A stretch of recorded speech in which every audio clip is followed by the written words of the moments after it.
سامعین ناظرین، infection control society آپ کی صحت کے لیے، آپ کی آگاہی کے لیے اور بہتر معلومات کے لیے مضامین آپ کی سماعت کے لیے پیش کرتی ہے۔ کچھ مضامین ایسے ہیں کہ جو کہ آپ کو مختلف اخراجات سے بچا سکتے ہیں۔ مثال کے طور پر مچھلی کے تیل والے کیپسولز رقم کا ضیاع ہیں۔ فش آئل سپلیمنٹس کے بجائے مچھلی کھائیں، اس کے بارے میں ہم آپ کو بتانا چاہیں گے۔ گزشتہ برسوں کے مقابلے میں اب وٹامنز پر مبنی دوائیں، وٹامن سپلیمنٹس کے استعمال میں نمایاں کمی دیکھی گئی ہے، لیکن اس وقت بھی سنہرے کیپسول میں محفوظ مچھلی کے تیل کی مانگ میں کوئی کمی نہیں آئی۔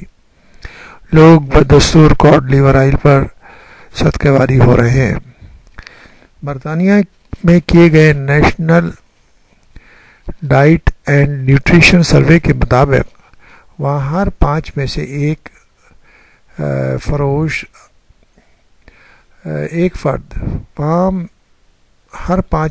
فرد فش آئل سپلیمنٹ استعمال کرتا ہے۔ تاہم کنگز کالج لندن کے professor of nutrition and dietetics Tom Sanders کہتے ہیں کہ مچھلی کے تیل پہ اتنا زیادہ بھروسہ کرنا درست نہیں۔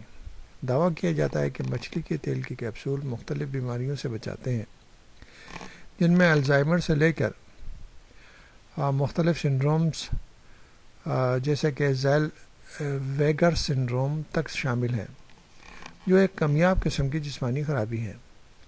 انہوں نے کہا کہ میری دانش میں ایک غذائی دوا جس کی بہت چھوٹی خوراکیں استعمال کی جاتی ہیں، اتنے ڈھیر سارے امراض پر اثر انداز نہیں ہو سکتی۔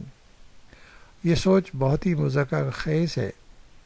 ٹام سینڈوز نے بتایا کہ گزشتہ 30 سال سے زیادہ عرصے سے مچھلی اور مچھلی کے تیل سے بنے سپلیمنٹ کے صحت پر اثرات کے بارے میں ریسرچ کر رہے ہیں۔ یہ fish oil supplement omega 3 fatty acid پر مشتمل ہوتے ہیں۔ انہوں نے کہا جو کچھ میں نے دریافت کیا وہ یہ ہے کہ فش آئل سپلیمنٹ سے کچھ لوگوں کو فائدہ ضرور ہوتا ہے، لیکن اس کے بارے میں کیے گئے دعووں میں مبالغہ آرائی زیادہ ہوتی ہے۔ اسی کی بنیاد پر اس کی ضرورت سے زیادہ فروخت بھی ہو رہی ہے۔ اگرچہ بیشتر صورتوں میں یہ کیپسول آپ کو کوئی نقصان نہیں پہنچاتے، تاہم اگر آپ بہت زیادہ مقدار میں اس کو نگل لیں تو ان سے آپ موٹے ضرور ہو سکتے ہیں، لیکن ان سے صحت کو پہنچنے والے فوائد بہت کم ہیں۔ یہ سچ ہے کہ شیرخواروں کے دماغ کی نشو و نما اور افزائش کے لیے اومیگا 3 فیٹی ایسڈ کی ضرورت ہوتی ہے، لیکن قدرت نے یہ ضرورت ماں کے دودھ میں قدرتی طور پر فراہم کر دی ہے۔ ماں کے دودھ میں اومیگا 3 فیٹی ایسڈ کی سطح کی بلندی کا انحصار ماں کی خوراک پر ہوتا ہے، تاہم اس کا مطلب بھی نہیں ہے کہ حاملہ خواتین یا جو بچوں کو دودھ پلا رہی ہیں اس مقدار کی کمی کی صورت میں سپلیمنٹس لیں۔ ہم نے اس تحقیق میں یہ دیکھا کہ جسم کی چربی میں بھی کم لیکن نمایاں مقدار میں لانگ چین فیٹی ایسڈ ہوتے ہیں جو فش آئل سے ملتے جلتے ہیں۔ وہ خواتین جو دوران حمل معمول کے مطابق وزن بڑھا لیتی ہیں، وہ بچوں کو دودھ پلا کر اس چربی کو استعمال کر کے ان میں موجود فیٹی ایسڈ کو ڈاؤن لوڈ کر سکتی ہیں۔ ماؤں کے لیے اہم بات یہ ہے کہ وہ متوازن غذا کھائیں۔ وہ شیرخوار بچے جو ماؤں کے دودھ سے محروم رہتے ہیں انہیں فارمولا ملک دینا چاہیے جس میں اومیگا 3 شامل ہو، لیکن بڑی عمر کے بچوں کو اومیگا 3 سپلیمنٹ دینے سے ان کی ذہانت کی سطح نہیں بڑھے گی۔ بہت سے بالغ افراد فش آئل سپلیمنٹ اس لیے استعمال کرتے ہیں کہ انہوں نے یہ پڑھ رکھا ہے کہ اس سے جوڑوں اور کمر کے درد میں آرام ملتا ہے۔ اگرچہ اس میں کچھ حد تک سچائی بھی ہے، لیکن اس سے مستفید ہونے کے لیے آپ کو سپلیمنٹ کی بہت بڑی مقدار استعمال کرنی ہوگی۔ مثال کے طور پر مچھلی کے تیل میں شامل اومیگا 3 فیٹی ایسڈ اگر روزانہ 3 گرام کی مقدار استعمال کی جائے تو وہ رومیٹائڈ آرتھرائٹس یا جوڑوں کے درد سوزش میں بڑی حد تک کمی کر سکتی ہے، لیکن آسٹریو آرتھرائٹس میں کوئی فائدہ نہیں ہوگا کیونکہ وہ آٹو امیون عارضہ نہیں ہے۔ 3 گرام کی مقدار میں فیٹی ایسڈ کے حصول کے لیے آپ کو ایک فش آئل کیپسول کے بجائے بیک وقت 15 کیپسول کھانا ہوں گے۔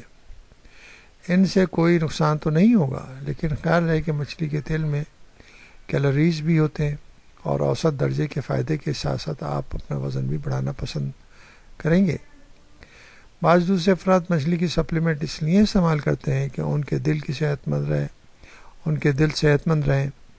موجودہ غذائی گائیڈ لائنز میں سفارش کی گئی ہے کہ ایک ہفتے میں 2 بار مچھلی کھائی جائے۔ ان میں سے ایک مچھلی تیل چھوڑنے والی، مثلاً سامن، میکریل وغیرہ ہونی چاہیے، کیونکہ بہت سے طبی جائزوں میں یہ دیکھا جا چکا ہے کہ جو لوگ ایسا کرتے ہیں ان میں دل کے دورے سے ہلاکت کا خطرہ کم ہوتا ہے۔ برٹش کا national institute for health clinical excellence بھی مچھلی کھانے کی حمایت کرتا ہے، لیکن فش آئل سپلیمنٹ کے استعمال کی سفارش نہیں کرتا۔ اس کی ایک وجہ یہ ہے کہ مچھلی کے تیل سے بھرے کیپسول خراب لو ڈینسٹی لائپوپروٹین کولیسٹرول کی سطح کم نہیں کرتے، جبکہ بعض لوگوں میں الٹا اضافہ کر دیتے ہیں۔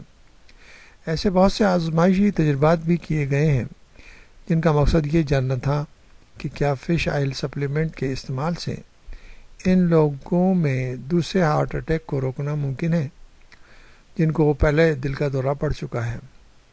ان جائزوں کے نتائج نتیجہ خیز ثابت نہ ہو سکے۔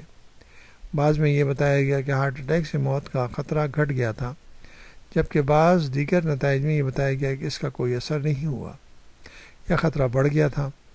پروفیسر ٹام سنڈوز نے اپنی بات کا لباب یہ بتایا کہ میں ہمیشہ یہ سفارش کرتا ہوں کہ ہفتے میں 2 بار مچھلی ضرور کھائیں، لیکن مچھلی کے تیل بھرے ان کیپسولوں سے جان چھڑا لیں۔